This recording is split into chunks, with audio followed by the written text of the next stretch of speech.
Welcome, welcome to the Hard Skills Show, where we discuss how to develop the nuanced hard skills, meaning the most challenging soft skills needed to make a real impact through your leadership. What does it take to raise up an underserved community and build its economic infrastructure? That's what we will learn today in this episode with our guest today, Dionne McGee. Dionne is the CEO of DG McGee Enterprises, a federally certified women-owned small business and project management firm specializing in professional career development and entrepreneurial programming. With a relentless passion for empowering women, Dionne has created transformative initiatives such as Roar University courses and conferences, the Aspen Good Jobs program. And she's also the Cohort Director of the Eastern North Carolina Entrepreneurial Promise, or ENCEP for short, where she and her team bring diversity and stimulation to the Eastern North Carolina economy through a virtual regional incubator for companies owned by minorities and women in underserved counties of North Carolina. As a retired corporate executive, Dionne is an accomplished project manager, business strategist, speaker, and author with a special heart for women in the workplace and entrepreneurship. She's been named North Carolina Rural Center's 2024 Entrepreneur of the Year. And a few fun facts here. She loves real estate ventures and a huge Prince fan, which, by the way, Dionne, my husband, huge Prince fan. Yes, indeed.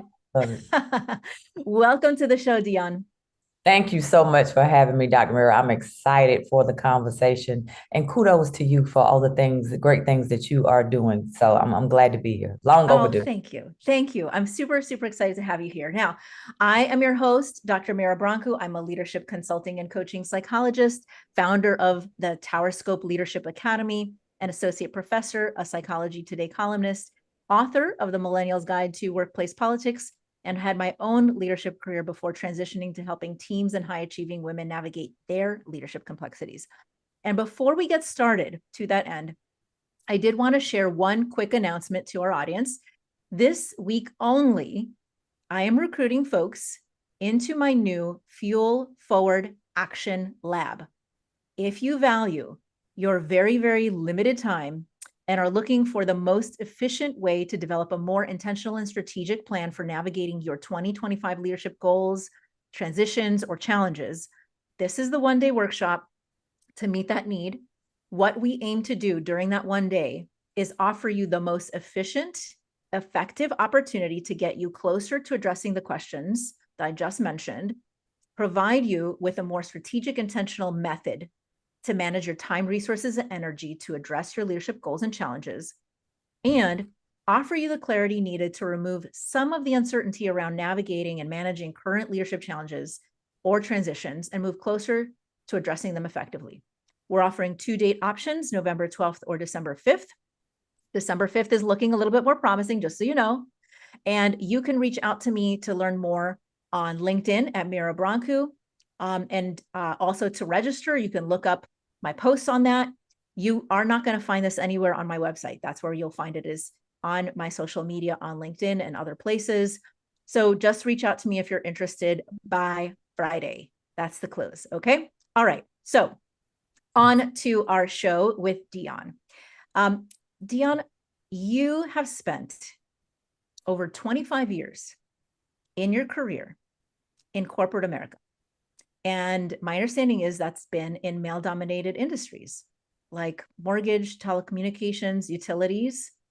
And during the last decade of your career, you started documenting the numerous challenges that you faced working in these kinds of environments that were not diverse, equitable, inclusive.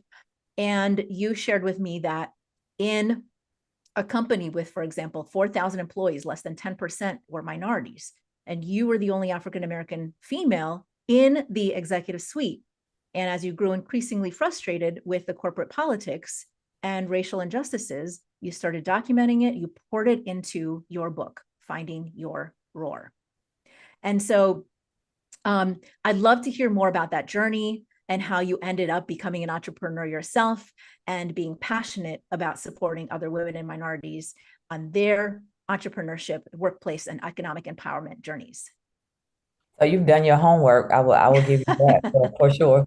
So no, thank you for that. It was a what I call a long, hard, lonely walk. Matter of fact, that's one of the Mm, chapters in the book, The Loneliness of Leadership, right? And during that time, as I was matriculating through school, I just felt like, yeah, I'm going to be an executive. I'm going to get in this corporate space and I'm going to break that glass ceiling. I'm going to be the example for all the women. And I just found out that it was not as welcoming as mm, I thought it should be. And I honestly had to sit in my office one day and say, how long are we going to do this? Right. There has to be something better, that you are valued and where you are appreciated. Right. So I was leading a sales proposal department. I remember at one point juggling 13 RFPs at the same time with mm, a team of about 15 employees. And there were multiple millions of dollars on the table for each project. So no stress, no one was mm, stressing, right? mhm, But I just looked at it. I enjoyed the job, but I did not enjoy the injustices that came along with the job. And so what I thought that I was going to do, as I was going to be the one that's going to make the change and change the culture and all the things. But we have to understand that the culture starts from the top down. So me being in that space where I am on the trajectory to break the glass ceiling, no one is quite listening to me yet because I'm cracking the mm, ceiling. It's not broken, it's been cracked, right? And so I literally had to put a line in the sand and understand that there was more for me to do outside the four walls of corporate America. But ironically enough, I was being prepared for the outside and I didn't even realize it. So writing proposals, right? Having a team that could dissect and win multi-million dollar proposals necessary as an entrepreneur. One of the other things that I was asked to do in my role was to travel the country whenever my company was sponsoring a conference, specifically those that were in that utility space for women. Again, that's a small arena of women. And a lot of times women will come into that space and get those administrative roles and stay in that role and not really grow in scale. They would get stuck and stagnant, right? So I was either asked to do a keynote, offer a panel space to be on a panel or to moderate a panel. And that's when I began to build my speaking mhm, muscle. mhm. Again, I'm just doing this because it's part of my job and then fell in love with it, right?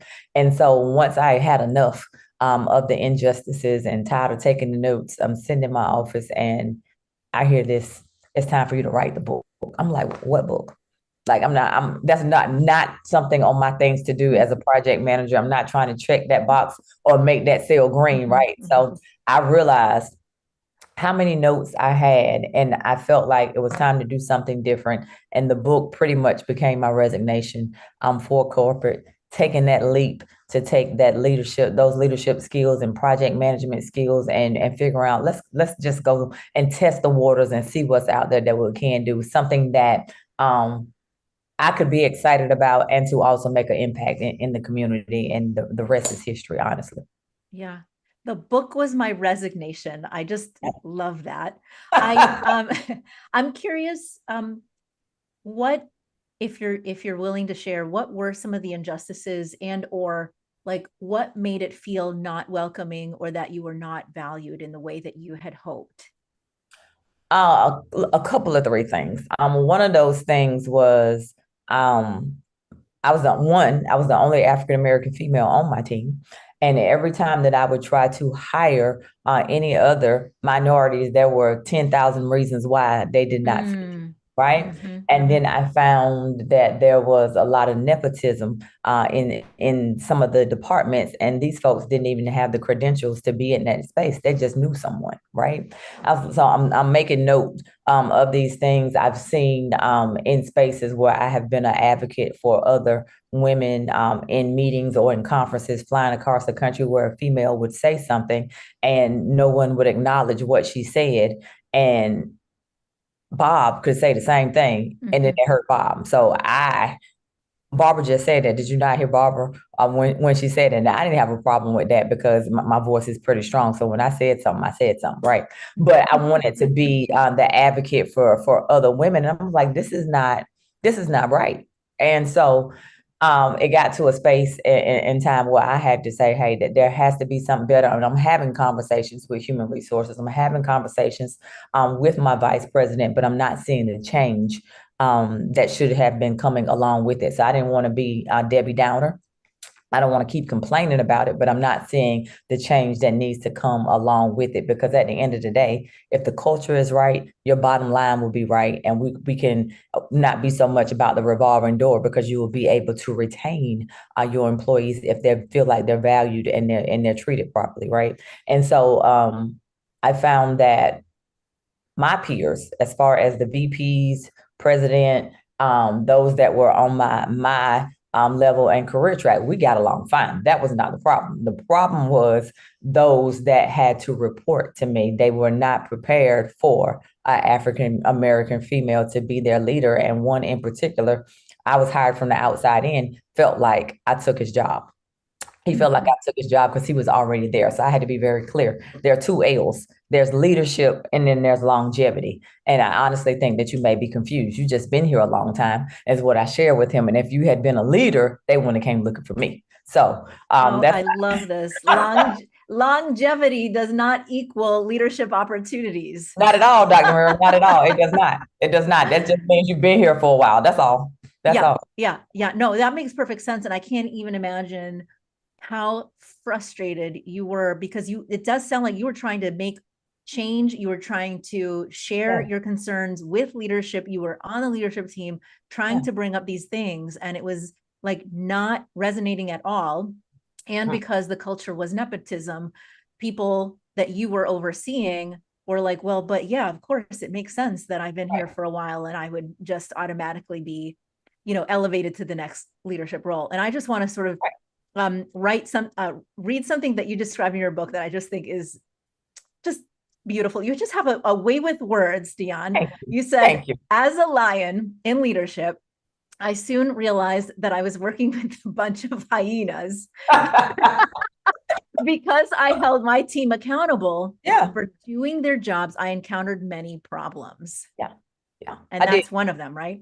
That's one of them. And one of the things that with my PM brain, what I saw that I felt, the other thing that I felt like wasn't fair, I had some folks that were originally my peers. So I ended up running the entire department, which was hard. So for us to be colleagues and on the same level, and then to be promoted several times, it was different and difficult for them to process. Now she's running the whole entire organization.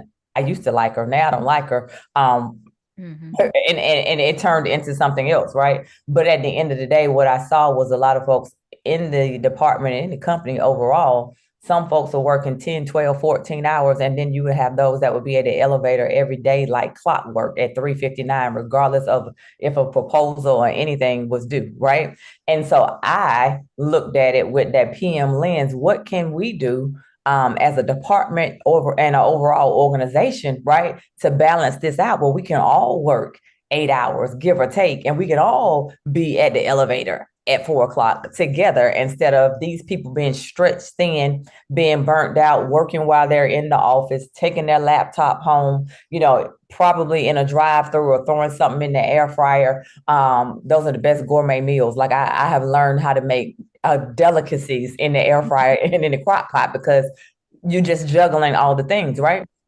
So when I try to implement those things where there's balance, I see that my technical folks are doing these 12 hours. What is it that my administrative folks can take off the plate of my technical people so that we can have a balance? Oh my God.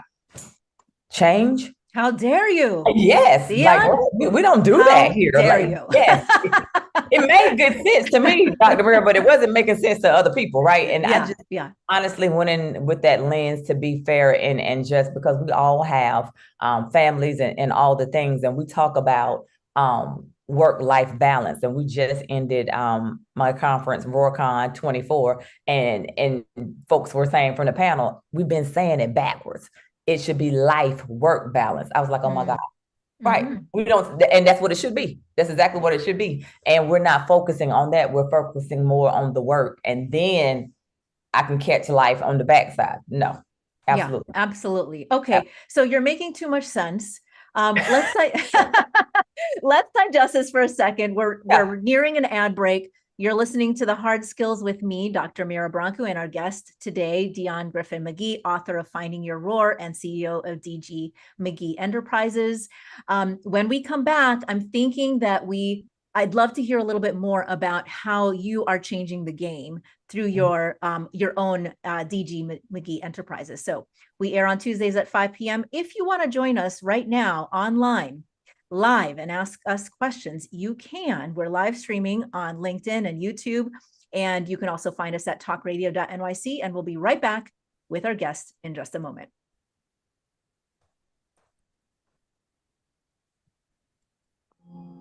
Are you a conscious co-creator? Are you on a quest to raise your vibration and your consciousness? I'm Sam Leibowitz, your conscious consultant, and on my show, The Conscious Consultant Hour, Awakening Humanity, we will touch upon all these topics and more. Listen live at our new time on Thursdays at 12 noon Eastern Time. That's The Conscious Consultant Hour, Awakening Humanity, Thursdays, 12 noon on talkradio.nyc.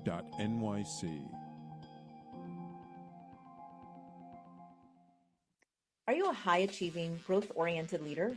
Are you interested in developing your authentic leadership while creating a healthy, inclusive workplace?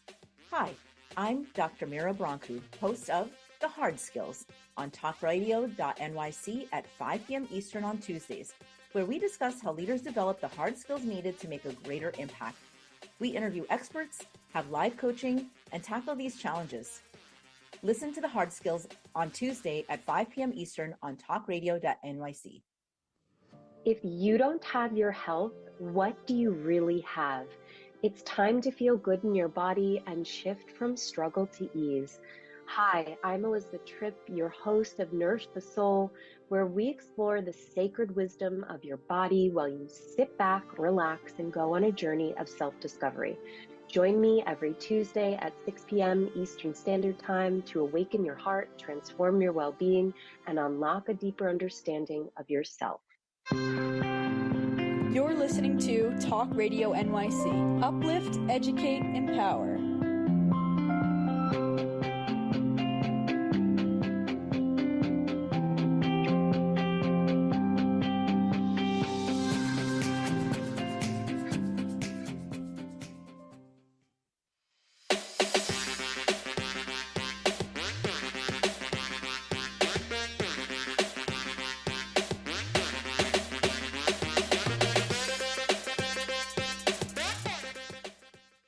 Welcome back with me, Mira Branco, and my guest today, Dionne McGee, on The Hard Skills. We did have one comment on LinkedIn by Patricia or Trish West, and she absolutely loved your 2 L's comment, longevity versus leadership. I loved it too. It was awesome. Thank you. So, how have you thought about this through your own lens as you've built up DG McGee Enterprises and the work that you do through the various programs? What could have made a difference for you that you're trying now to make a difference for others?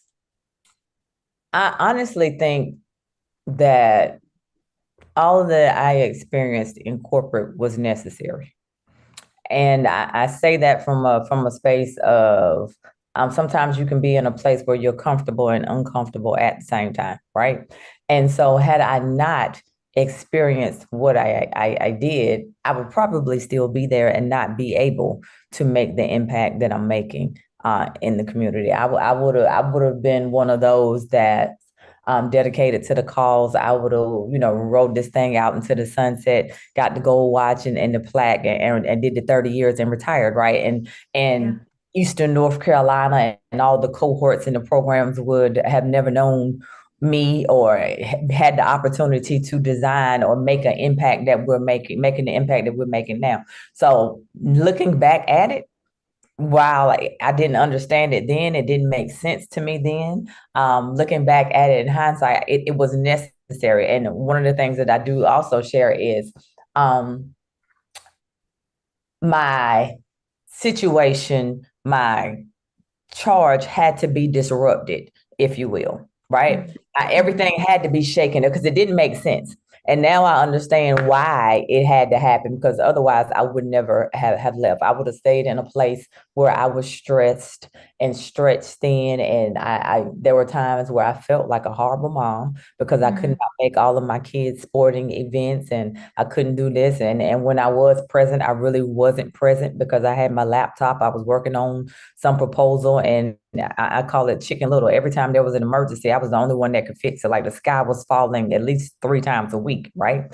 But what I learned was that had to happen, even though, again, it didn't make sense when it happened. It had to happen for me to take that venture to become the entrepreneur that I currently am, and business owner, because I was taught you go to school, you get a degree, you get an excellent job, great benefits, you work that job for 30 years, you again go watch run off into the sunset, and that's success.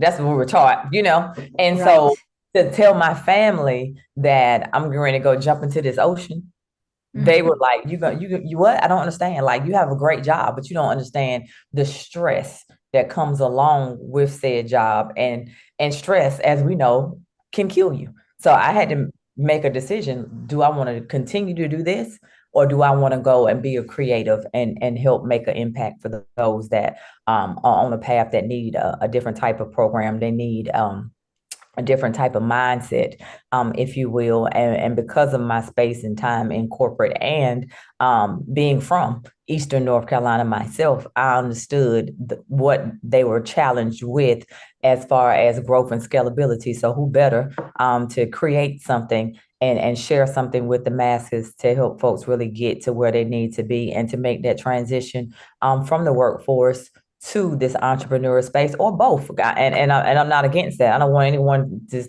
take away that I say quit your job to become an entrepreneur. Disclaimer: we need to put that somewhere. That is not what I'm not saying that. That's not what she's saying. But I mean, what I am hearing is, and I think a lot of people can resonate with this, is when we receive these messages about success equals time, and putting in your time and having the right foundation in terms of training, that's not enough. Success requires the environment for you to thrive. And if you don't have the environment to thrive, you can take the same person like you, Dionne, right? And put them in a different environment where they're not thriving because of the environment. And it's not like you're a different person now. You're just able to thrive now in a different environment. So that's one big thing. And I think also, what happened really lit a fire in you to make a difference, and to do it in a way where you had a lot more freedom to be able to offer that. And I'd love to, you mentioned Eastern North Carolina and how you're making an impact there. And I'd love to sort of talk a lot more about this program, because I just think it's incredible. So you and I met, I want to give a shout out to Roberta McCullough. Yes. She is a leader with the National Institute of Minority Economic Development, an association of women's business centers around here in North Carolina. Yes. And we all have this sort of same passion in mind around supporting women and minorities and businesses. And I had the good fortune of being introduced to you when you were looking for, various mentors and speakers to support this program, Eastern North Carolina Entrepreneurial's Promise, ENCEP. Tell us about it. What is its focus, and what are you aiming at with this program? The Eastern North Carolina Entrepreneurial Program started at the onset of the pandemic, right? And it was a difficult time for everyone. And I think that we all need to admit that we were depressed in some way, shape, or form during that time, right? And so when it comes to business ownership, entrepreneurship, there were so many folks that were impacted by a reduction in force. They literally had to create something to sustain their families, right? And so NCIDEA, they were our original funders for the program, offered a scope of work to the Institute.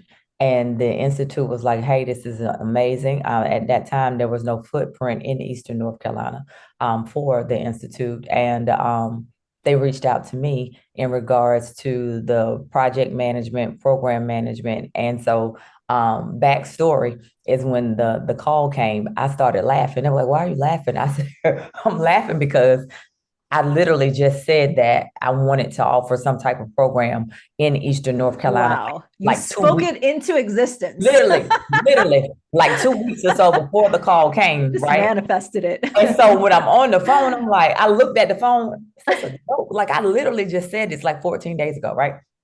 And so I'm talking to Roberta, and I said, "Roberta, do you know where I'm from?" And she was like, "No, I thought you were in Raleigh." So everybody think when you meet someone in Right. Raleigh, they think you're from Raleigh. I was like, Raleigh is full of transplants, right? Like, no. I said, I am originally from the metropolis of Washington, North Carolina. I'm a down east girl, 30 minutes from, not even 30, really like 20, 25 minutes from East Carolina University, da, da, da. And I understand the heartbeat, if you will, and some of the challenges and struggles that entrepreneurs have, but they are some of the smartest people. They just don't have access to resources, right? Yeah. To networking and to a good, solid program. So I literally took myself out of the space of curator of the program, director of the program, and put myself back in Eastern North Carolina and designed it with them in mind. What is it that they really need to know to get off the ground? What is it that they need beyond some of our small business centers? And our small business centers are amazing resources. However, if you have folks that are what I call our dualpreneurs that are working during the day and trying to build this business at night, burning the candle at both ends, we have to meet them in a way that they don't have to physically be in a building, right? So we have to use technology to reach them. So that ended up pen to paper, a good old spreadsheet, and doing a brain dump. What is it that they really need to know to get off the ground and to get them to a place where they can get to the next level? So that ended up being 10 weeks of amazing content. And you are part of that as well. So thank you for the time that you have served with ENCEP. And so mentorship, it comes with mentorship. It now comes with web design. I fought the good fight on web design. I said, you know how many businesses are out here that have issues with broadband in Eastern North Carolina? They really can't reach their customer or client the way that they need to because there's no website. Right? There are some things that we can do on social media, and social media is great. However, we need headquarters, a virtual headquarters, and they need some 6-figure plus websites. So I fought tooth and nail. I was like, I'm coming to you as someone from Eastern North Carolina, knowing what they need, and I need for them to be able to make money while they sleep. I said, you really have not become a business owner if you have to physically be somewhere at all times to generate revenue, right? I said, so I need them to have amazing websites. So they came back to me, was like, Dionne, we found the funding for the websites. And you would have thought that I was getting a website, Dr. Murray. That's how excited I was for those that were coming in. Did you feel like Oprah? You get a website and you get a how website. You know, that's exactly what I told him. I was like, you get a website, you get a website. Like one lady literally fell out of her chair on the Zoom. I was like, is she okay? Like she lost her stuff, just tears crying, and I'm emotional. Like this is what I tell folks. There's work, and then there's work that matters. This is the work that matters. All that I did, all those years in corporate, I was doing work and I was making other people filthy rich, but it was not, I didn't feel the value in that. This is super rich. I am so fulfilled. I am so happy, and so are they, to be able to make this impact and to offer them something that they never have seen before in a different way, if you will. And so I'm just thrilled to have done it for the time that I have, and it has grown in scale. We're in cohort number 7. That sounds crazy. Very exciting. Time has just flown. It has. So I'm thankful. I'm thankful. Yeah, absolutely. So when we come back, we're reaching an ad break. When we come back to talk with the Oprah of website access to Eastern North Carolina, we're going to spend a little bit of time sort of like extrapolating from this. What do we need to know about what underserved communities need, especially entrepreneurs in underserved communities. So we'll be right back in just a moment. Again, we are live right now. If you want to share anything, ask any questions on LinkedIn or YouTube at talkradio.nyc, we're right here to answer them. And we'll be right back with our guests in just a moment. Hey everybody, it's Tommy D, the nonprofit sector connector, coming at you from my attic. Each week here on talkradio.nyc, I host the program Philanthropy in Focus. Nonprofits impact us each and every day, and it's my focus to help them amplify their message and tell their story. Listen each week at 10 a.m. Eastern Standard Time until 11 a.m. Eastern Standard Time, right here on talkradio.nyc. Were you an essential worker during the pandemic? If you needed to learn stages of epilepsy, did you depend on advocates? Did you use new innovations to cope with mental and neurological issues? Maintaining high quality of life and keeping good mental health are what we all strive for. I'm Frank R. Harrison, host of Frank About Health, and each week top healthcare influencers, professionals, and innovators answer these questions and more. Stay tuned on Thursdays at 5 p.m. on talkradio.nyc, and I will continue to be Frank About Health with all of you. Hi, I'm Linda Marcanico. The A Train to Sedona is a memoir about my journey to love and compassion. It's also the name of my new broadcast on Wednesdays at 12 noon. When we are spiritual, we embrace possibilities and ideas, which strengthen our mind, body, spirit, health, and wisdom. On the A Train to Sedona broadcast, I plan to interview guests who embrace these expansive practices. Join us on Wednesdays at 12 noon on Talk Radio New York City. You're listening to Talk Radio NYC at www.talkradio.nyc, now broadcasting 24 hours a day.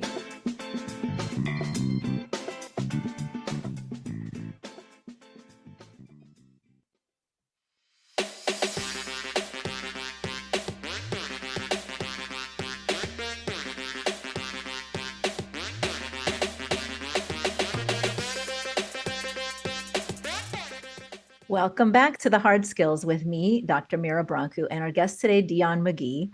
And we did have a few more comments from Trish West on talkradio.nyc on LinkedIn, and she just absolutely loves her website. She must be one of your cohort members. Absolutely loves it. And she outs herself as a dualpreneur. So am I. I will out myself there too. And how amazing she thinks that you are. Thank you, Trish. Listen, I miss you. We have to reconnect soon. So Pinkney Creative is our web designer for all these fabulous websites. And this was the scope of work, Dr. Mira. I need for these participants to have a 6-figure plus website and for them to be able to generate revenue while they sleep at night. Now go off and be great. That was the scope. And she has done just that. And she is even my web designer. So to be fair and just, I offered our client 3 vendors, and you pick who has the best package, the best product, and she was selected, and she has served us very well. So I'm thankful for that. That's awesome. That's awesome. We can share that around as well. Absolutely. So you mentioned web design is critical. Mm-hmm. You mentioned mentorship is really important. Yes. What other things have you learned about access to resources for underserved communities like in Eastern North Carolina that are so critical for entrepreneurs? The base is the programming piece of it. Like every element of the cohort builds on the next piece.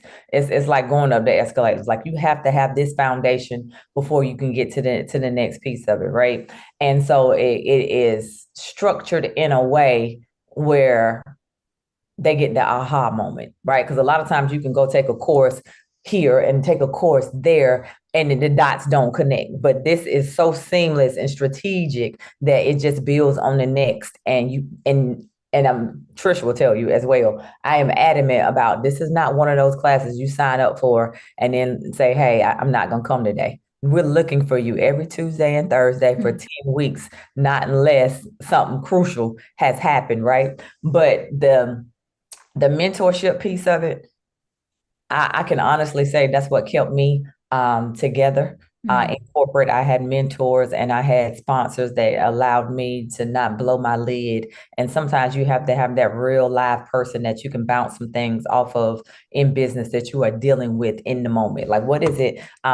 What is it that you recommend? Who do you know that I need to know? I've had this situation as far as my bookkeeping. Can you help me? I've never seen this before. So folks that have come in cohort 1 have built relationships with those mentors and they are still talking to each other. So it's not like the program is over and you can't talk anymore, right? It's engaging.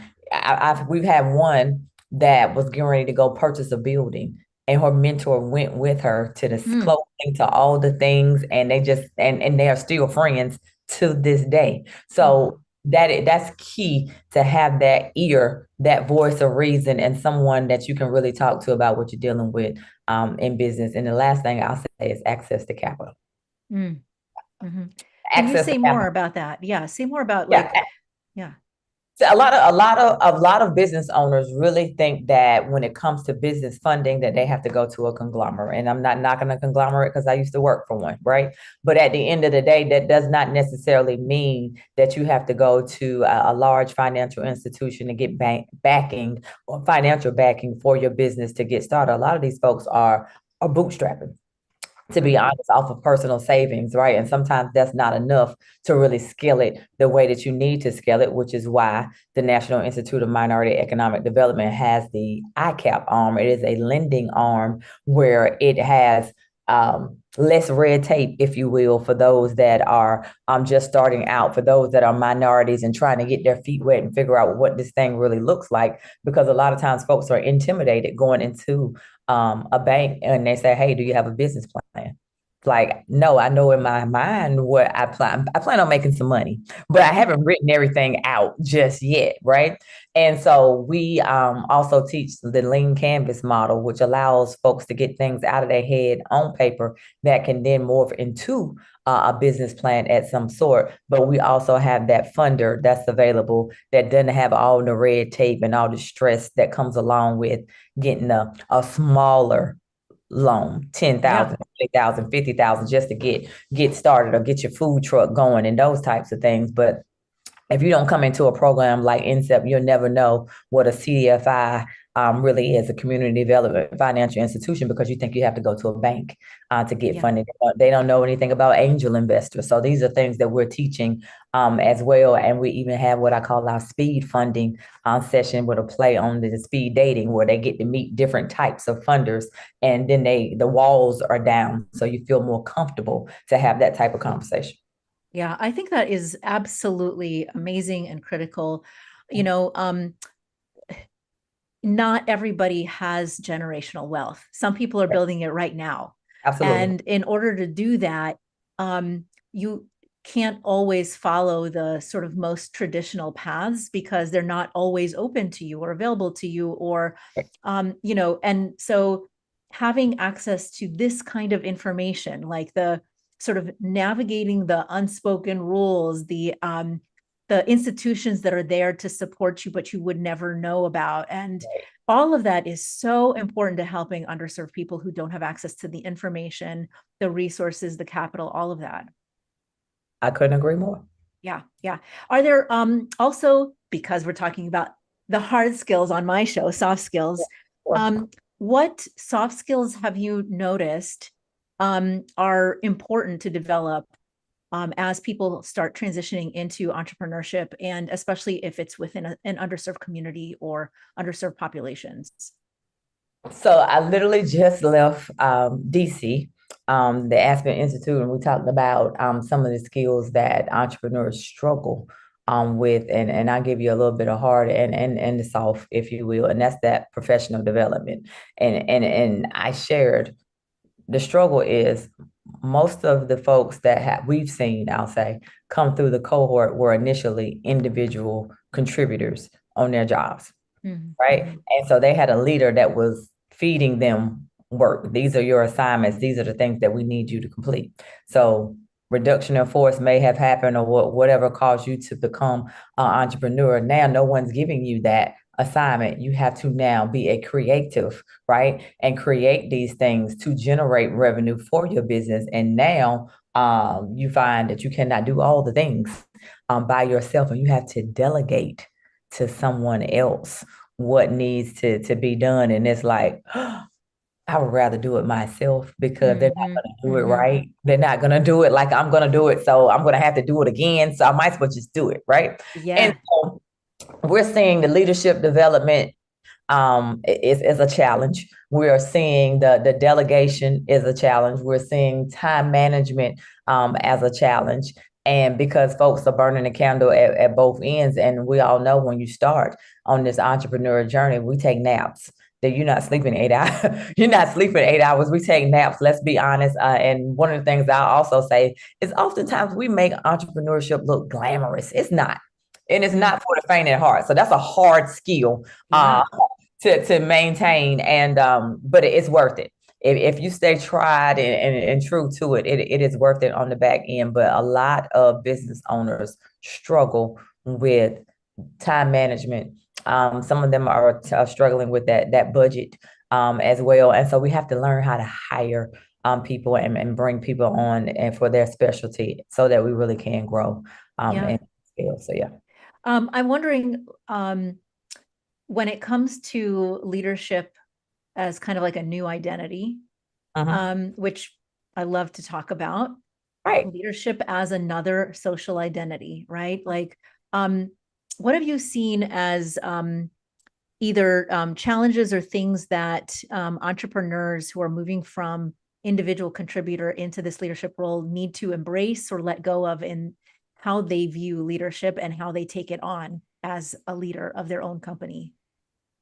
So this is one of my analogies. I talk about the lion in the zoo and the lion in the jungle, right? And the lion in the zoo is waiting on someone to come bring them a steak, and they might look like a paycheck.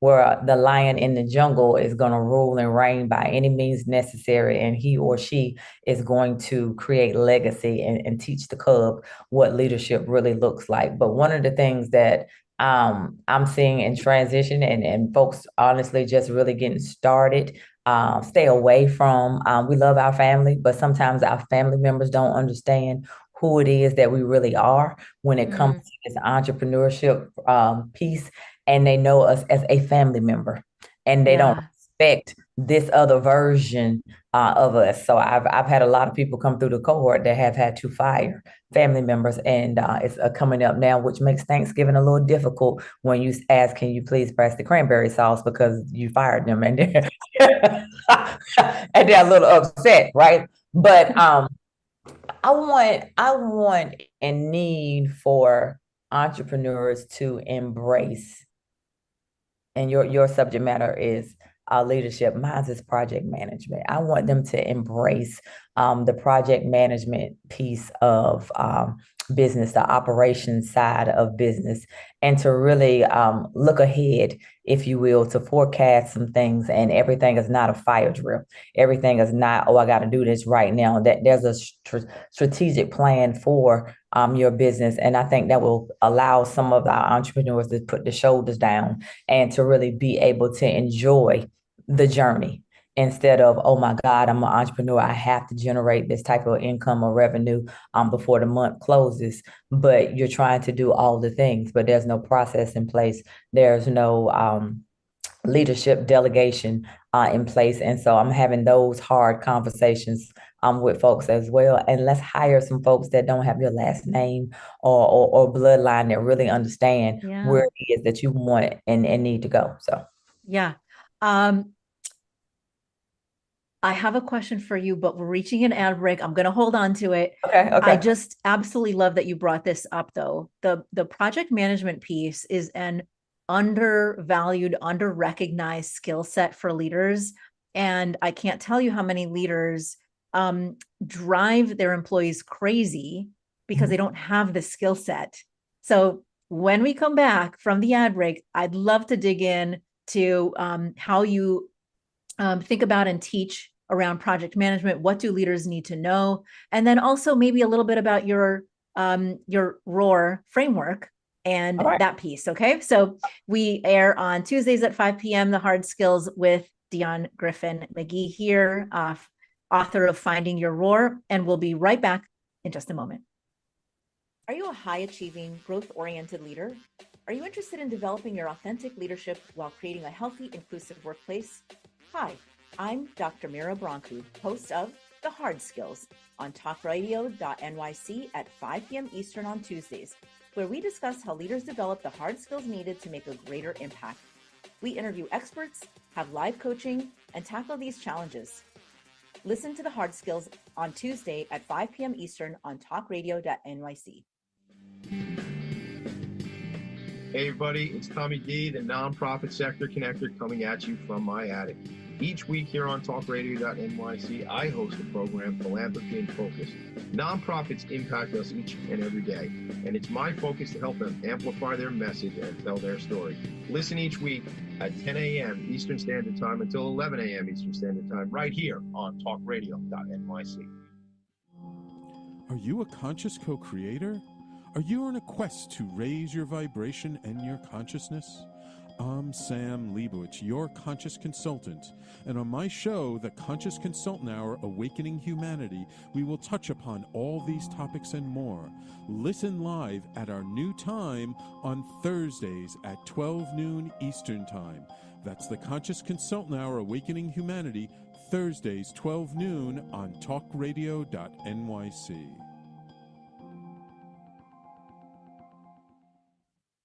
You're listening to Talk Radio NYC at www.talkradio.nyc. Now broadcasting 24 hours a day.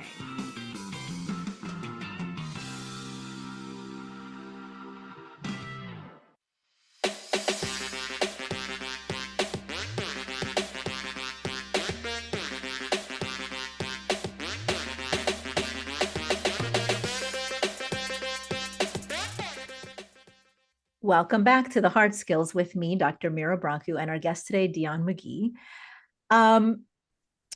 Project management. Oh my gosh, I'm so glad that you mentioned that as a critical skill set for leaders. We don't talk about that enough. Tell us, the audience, why is that critical? What do most leaders miss with this that can cause a massive impact on their business and outcomes? So I'll first say that I didn't realize I was a project manager. It took me a minute to realize that I was, right? And so I was like, oh, this is a thing. This is a real thing.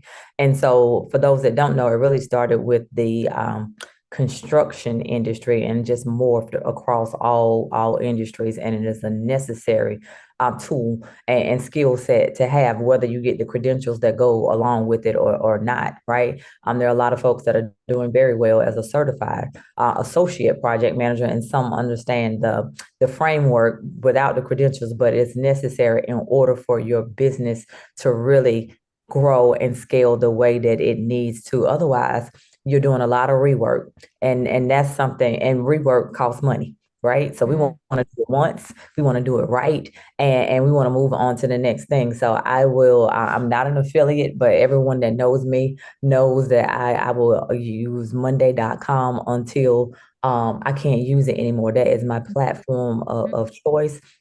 And that is how I keep all things together, whether it's a program, whether it's a cohort, a course, a conference. I have to have it, because as entrepreneurs, we're thinkers.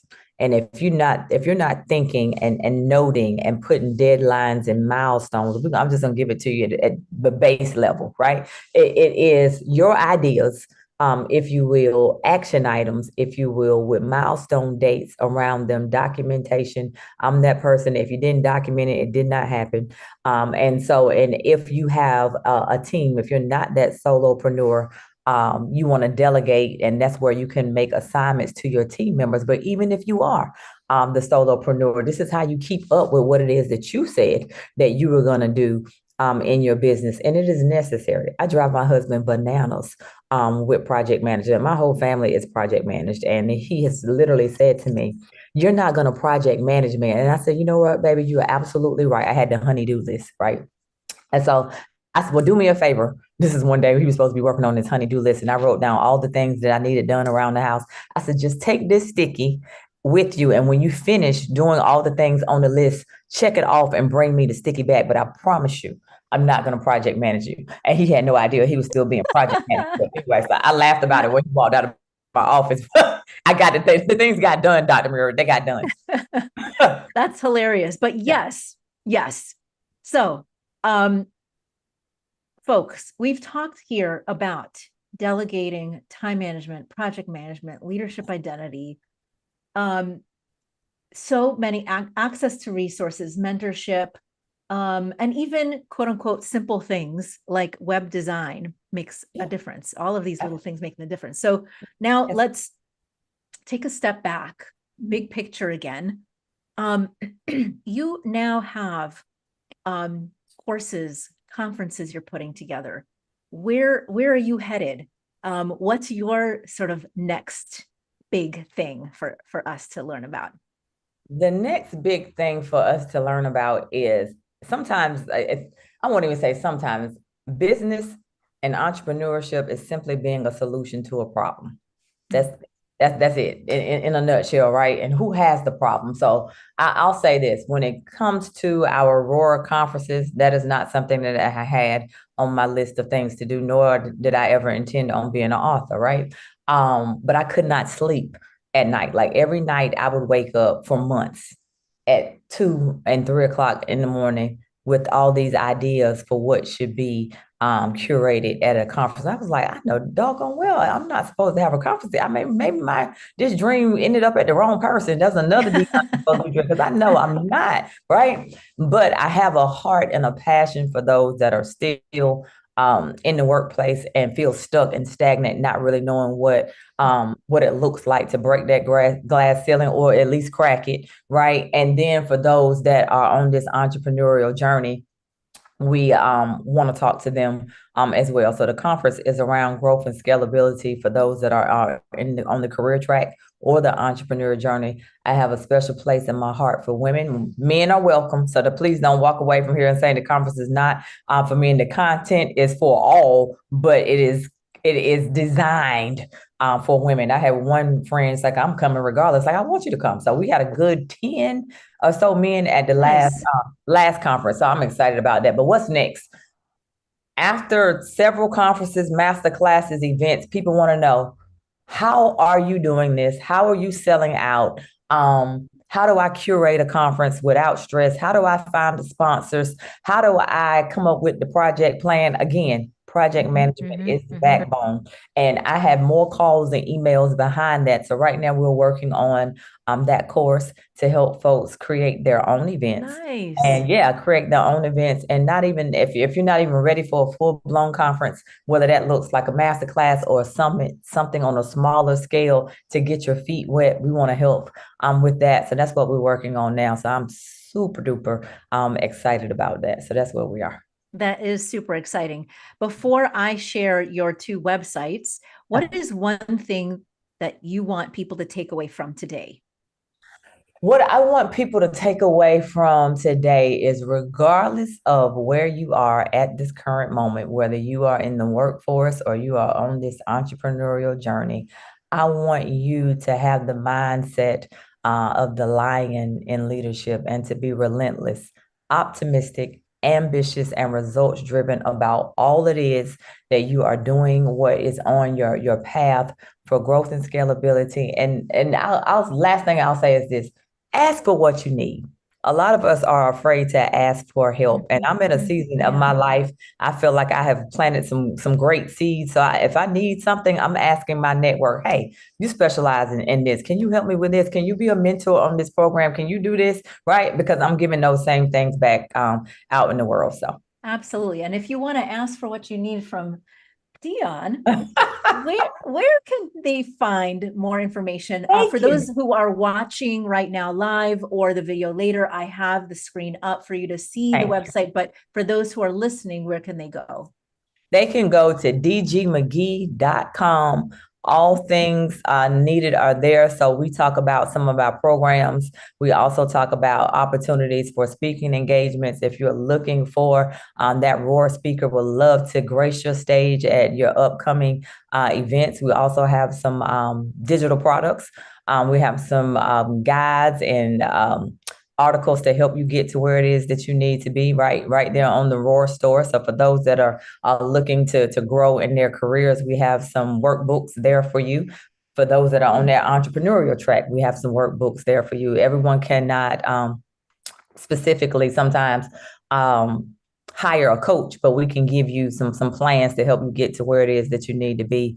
And one of the things that our clients really love is that one day VIP, where I just go in and spend a whole day with you and help you unpack some things and come up with a strategic plan. And of course, Finding Your Roar is also available on the website and Amazon for those that have those Amazon credit cards. I get that all the time. Like I got to shop at Amazon because I get points. Well, go shop at Amazon. But yeah, so that's where we are. And then of course there's also the ENCEP program, that is ENCEP.org, for those that are interested in the program. So awesome. Thank you so much. And you all heard about her framework, ROAR. Right? What does it stand for again, Dionne? Relentless, optimistic, ambitious, and results driven. We teach you how to do that in your career as well as on your entrepreneurial journey, giving you those tips, tools, and strategies so that you can grow and scale. And also check us out on where are we?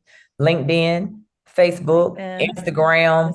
All the places. That is at DG McGee Motivates and Dionne DG McGee on LinkedIn, which is my favorite platform of all platforms because I come from corporate. I'm probably account number 2 on Dr. Mary. That's how long I've been on there. When people were on MySpace, I was on LinkedIn. Awesome. All right. So what did you all take away from today? And more importantly, what is one small change you can implement this week based on what you learned from Dionne? Share it with us on LinkedIn. That's where we live. Right. And at talkradio.nyc, so we could cheer you on. Talk Radio is also on Facebook, Instagram, Twitter, Twitch, all over the place, as well as on Apple, Spotify, Amazon Podcasts. Please help increase our visibility and reach by leaving a review and listening there. Thank you to talkradio.nyc for hosting. I'm Dr. Mira Branco, your host of the Hard Skills Show. And thank you for joining us today, Dionne McGee. We loved having you. Absolutely. I had a blast. Thank you, Dr. Murphy. It was a blast. Always love listening to you. You're always an inspiration and always wonderful with the words. Have a great rest of your day, everybody, wherever you're tuning in from. Bye. Bye-bye.